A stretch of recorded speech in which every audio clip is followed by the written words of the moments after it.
Welcome to Ravenwood Manor, a place where history and horror intertwine. This is not just another ghost story, this is a tale of tragedy, betrayal, and a haunting so intense that it has left a mark on all who dare to enter. You're watching Terror Hub, and tonight we're going to delve into one of the most terrifying true horror stories ever recorded. Ravenwood Manor, nestled deep within the fog-covered hills of New England, was once a symbol of opulence and grandeur. Built in the early 1800s, the manor was the pride of the small town of Ashcroft, owned by the wealthy and influential Hawthorne family. The estate was a masterpiece of architecture, with towering columns, intricate carvings, and sprawling gardens that seemed to stretch on forever. But behind its magnificent facade lay a dark and troubled history, one that would come to define the manor and its inhabitants. Our story begins with the matriarch of the Hawthorne family, Lady Eleanor Hawthorne. Eleanor was a woman of unparalleled beauty and grace, but she harbored a deep,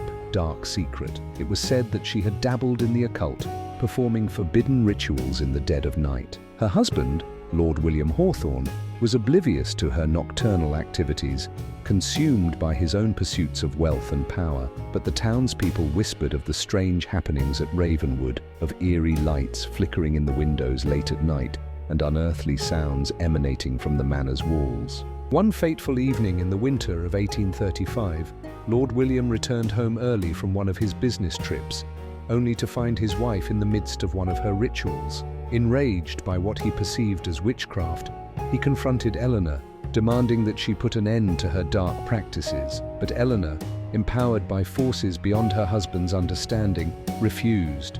The argument escalated, and in a fit of blind rage, Lord William struck Eleanor, sending her tumbling down the grand staircase.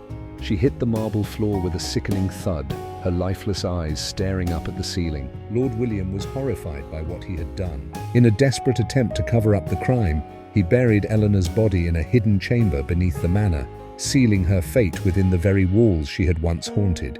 But as he descended into madness, William began to realize that Eleanor's death had not been the end. It was only the beginning. As the years passed, Ravenwood Manor became a shadow of its former self. The once great estate fell into disrepair, its gardens overgrown, its walls crumbling. The townspeople avoided the manor, convinced that it was cursed, and yet, despite its decaying state, the manor was never truly empty. Strange occurrences became more frequent. Visitors reported hearing whispers in the dead of night, soft voices calling out from the darkness. Some claimed to have seen the ghostly figure of a woman, dressed in a flowing white gown, wandering the halls with an expression of sorrow and anger. The locals knew who it was. It was Eleanor Hawthorne, doomed to roam the halls of Ravenwood Manor for eternity.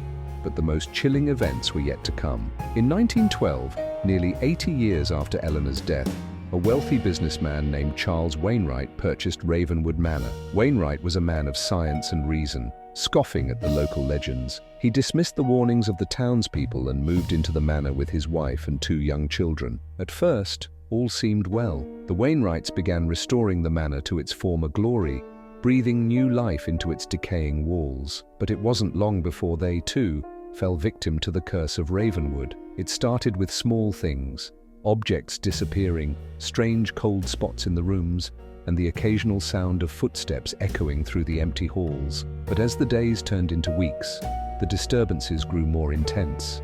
Charles's wife, Elizabeth, was the first to experience Eleanor's wrath. One night, as she was preparing for bed, she caught a glimpse of a figure in the mirror, a woman in white, her eyes filled with a deep, unnatural sadness. Elizabeth spun around, but there was no one there. Shaken, she dismissed it as a trick of the light. But the sightings became more frequent, and soon Elizabeth was plagued by nightmares, dreams of a woman standing at the foot of her bed, her cold hands reaching out, her lips mouthing silent words of despair.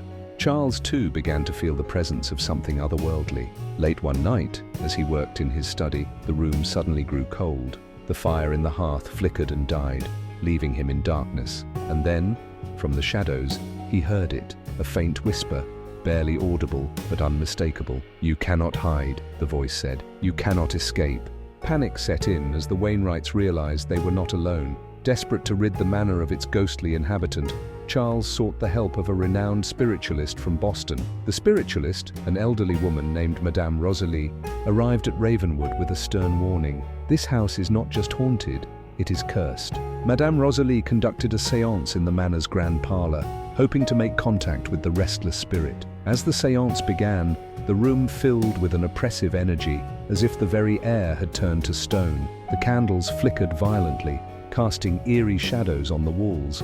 And then, through Madame Rosalie's trembling voice, Eleanor Hawthorne spoke. "You will pay for what you have done," she hissed. "This house is mine. Leave now, or suffer my wrath." The séance ended abruptly as the room was plunged into darkness. When the candles were relit, Madame Rosalie was found unconscious, her face pale, her body trembling. She warned the Wainwrights to leave Ravenwood immediately, but it was too late. The curse had already taken hold. The Wainwright family left Ravenwood Manor the very next day, never to return. The once grand estate was abandoned once more, left to rot in silence. But the legend of Eleanor Hawthorne and the curse of Ravenwood Manor lived on. To this day, the manor stands as a monument to the tragedy and horror that took place within its walls. Some say that on certain nights, when the moon is full and the wind howls through the trees, you can still see the figure of a woman in white, standing at the window of Ravenwood Manor, waiting for the day when she will finally be at peace. But until that day comes, the haunting of Ravenwood Manor continues, a chilling reminder that some secrets are never truly buried. Thank you for watching Terror Hub. If this story sent shivers down your spine, be sure to like, subscribe, and hit the bell icon for more terrifying tales. Have a story you want us to cover? Let us know in the comments below. Stay safe, and remember, some places are better left untouched.